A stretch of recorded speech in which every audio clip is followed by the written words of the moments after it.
las imágenes de lo que ha sido el traslado de momento temporal a la carceleta del INPE de estos dos personajes, Sada Goray y Mauricio Fernandini.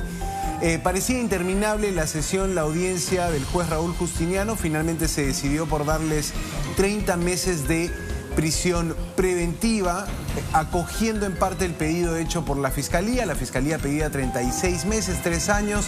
El juez considera que no deben estar todo ese tiempo, sino un poco menos. De todas maneras, es una medida restrictiva que culmina recién en enero del 2026. Vamos a ver primero cómo fue la salida de Sada Goray. Alcanza a decir algo, no se llega a escuchar con, digamos, total amplitud porque es un movimiento, es un traslado, pero parece criticar la decisión del juez. Vamos a ver este momento.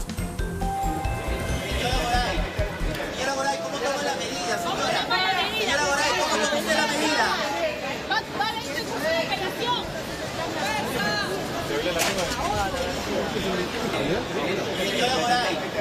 Señora Goray, ¿cómo toma la medida, señora? Señora Goray, ¿cómo toma usted la medida?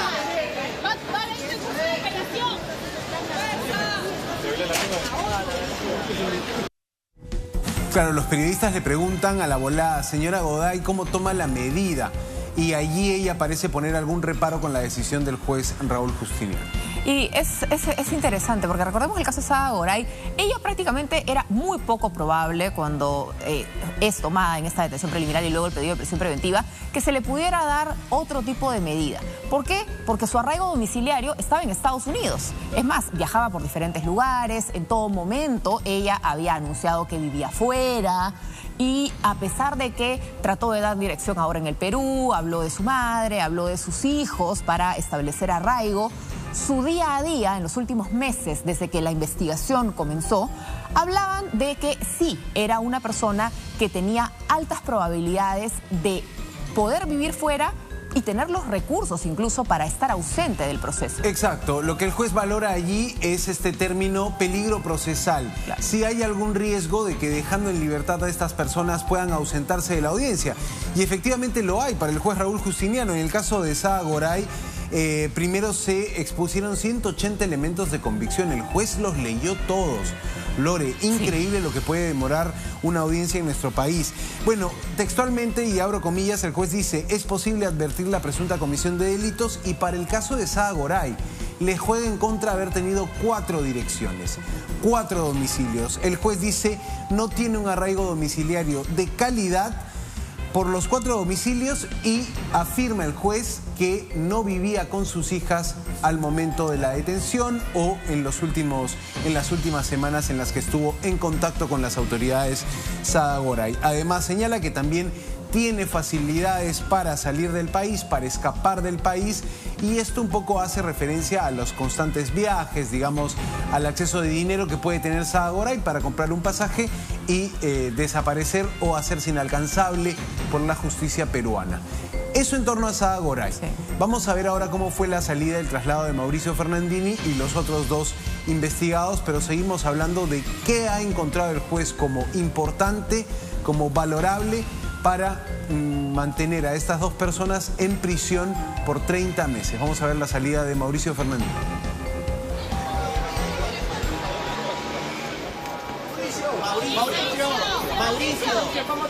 Mauricio, ¿cómo tomas la medida, Mauricio?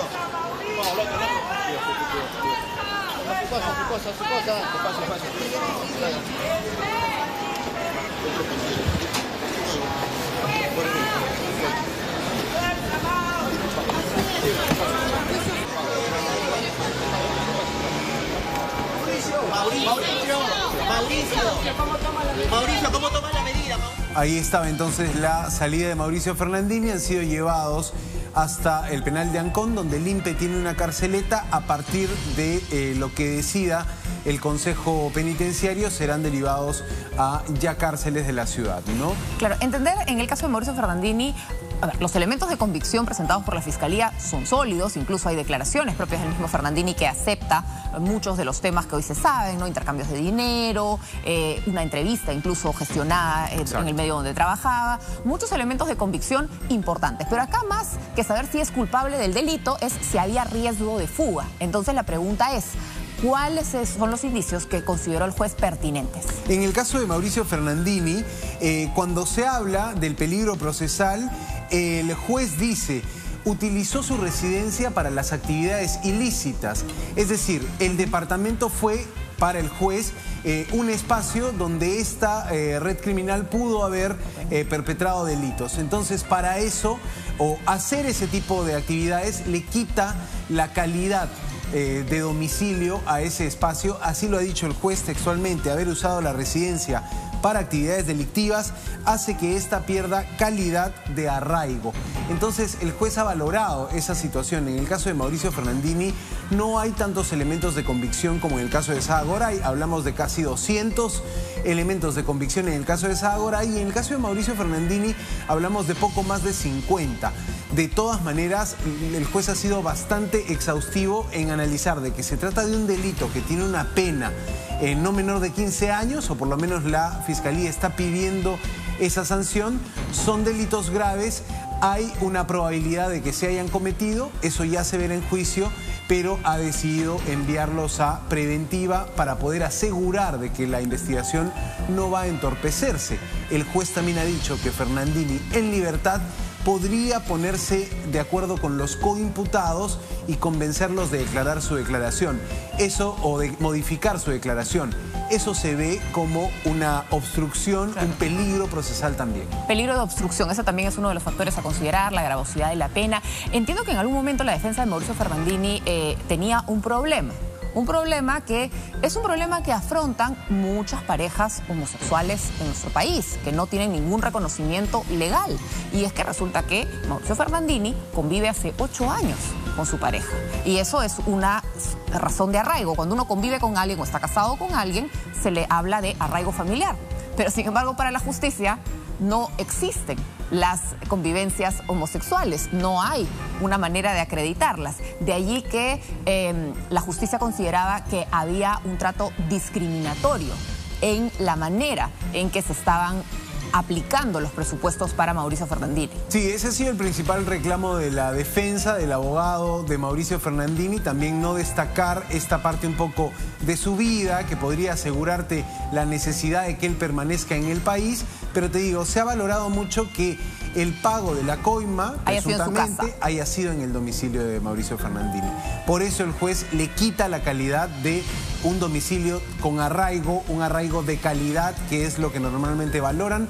Cuando el arraigo no es de calidad, para el juez hay un riesgo de procesal en este caso, ¿no? Un riesgo de toda la investigación. Te decía, es igual amplio el tiempo que ha dado el juez, 30 meses, esto vence en enero del 2026 y vamos a ver cómo avanza la investigación, porque la demostración que ha dado el sistema judicial peruano en procesar a 4 personas solo en materia preventiva, no en el fondo del asunto, ha sido de un poder judicial que se demora la vida, se toma sus tiempos. El juez ha querido ser en extremo cuidadoso con cada detalle, pero ¿a costa de qué? A costa del tiempo, ¿no? A ellos se los detuvo preliminarmente unos días, pasó ese plazo, pero el juez todavía seguía decidiendo, ¿no? Mucha crítica he escuchado desde el ámbito, si quieres, legal, abogados cuestionando por qué tardó tanto esta decisión. Sí, o sea, por otro lado, después decían, no, lo que pasa es que el Tribunal Constitucional, a partir del caso Heredia-Humala, ¿no? O Humala-Heredia, como quieran poner el orden, a propósito de esta prisión preventiva, cuando se les da finalmente libertad, la Corte Suprema da algunos presupuestos nuevos sobre qué se tiene que hacer para ordenar una prisión preventiva y que el juez tiene que ser absolutamente exhaustivo. El tema es si tienes que leérselo todo a los acusados o simplemente a las personas que están en ese momento solamente les das el resumen y obviamente fundamentas tu sentencia y son los abogados, los especialistas, los que la van a leer en la parte fiscal y serán los encargados de, en todo caso, presentar una apelación, rebatir lo que dice el juez, etcétera, etcétera. Pero someter a tortura a la persona que está sentada, escuchando días y días si va a prisión, no va a prisión, se le permite viajar fuera del país o no, tiene comparecencia o no, eso es un poco lo que se cuestiona. En el caso de Sada Goray, además es curioso porque recordaba un fragmento del libro de Christopher Acosta con la entrevista a Sada Goray. Recordemos que la entrevista más o menos 2 semanas de esta detención, previas a la detención preliminar, y Sada Goray, cuando le pregunta Christopher si cree que va a ir presa, así que va a ir a prisión por lo que ha hecho. La señora dice que no. No se ponía en ese escenario. No había posibilidad en su mente de ser condenada. Imagínate ahora que está no condenada todavía, sino en prisión preventiva. Claro, en el caso de Sada Goray, tenía casi fijo ella un pacto de colaboración con la Fiscalía.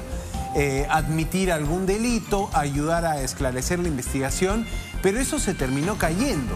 Se terminó cayendo. Su rol parece que tiene otra implicancia. Cuando tú puedes acoger a beneficios cuando no estás considerado cabecilla, digamos. Sí, y también aquí lo que tienes es, se cayó la colaboración con Sada Goray y se cayó también la idea de una confesión sincera de parte de Mauricio Fernandini. Porque mintió, a partir de lo que dice la Fiscalía. Claro, y por eso les están dando, o la Fiscalía pide esta medida de aseguramiento para poder procesarlos, en este caso, en detención. Se entiende que la prisión no es porque han sido encontrados culpables, sino es una medida preventiva, una medida que asegura el juicio. Lore, hemos preguntado a la audiencia sobre este caso también. Le hemos preguntado con nuestro QR, que lo tenemos allí en pantalla, y vamos a ver los resultados. ¿Usted está de acuerdo con esta prisión preventiva ordenada por el Poder Judicial contra Sada Goray y Mauricio Fernandini? Vemos los resultados, ¿te parece? A ver, ahí está. ¿Está de acuerdo con la prisión preventiva contra Fernandini y Goray? Por supuesto, entendiendo esto no como un juicio, no como una sentencia, sino como una medida para garantizar la investigación. Sí, 86, no 14%. Contundente, creo, ¿no? Contundente el sí. Es que lamentablemente hemos visto muchísimos casos donde los peces gordos, hablando específicamente de Sada Goray, en este caso para la Fiscalía, según la tesis fiscal, terminan desapareciendo. Terminan no realmente presentándose ante la justicia. Todos dicen, sí, voy a colaborar, sí, entrego mi pasaporte, sí, ¿cómo me voy a fugar? Pero a la hora de los loros, ahí todavía seguimos buscando al señor Juan Silva, por ejemplo. Exacto. Tienes además la idea que puede tener Alejandro la ciudadanía, Sánchez, que también, tampoco lo encontramos. Claro, el dueño de la Casa Zarratea. La gente que ha estado viendo el noticiero y probablemente decodifica esta historia como también un acto de corrupción, como lo que es de fondo, ¿no? Un problema en la gestión del gobierno, cómo terminaba, digamos, colocándose una empresa, terminaba colocando a funcionarios que después iban a decidir en favor de ella. Digamos, es un caso que termina siendo emblemático en la medida de que conecta mucho con uno de los principales problemas del país, la corrupción. Contundente la respuesta.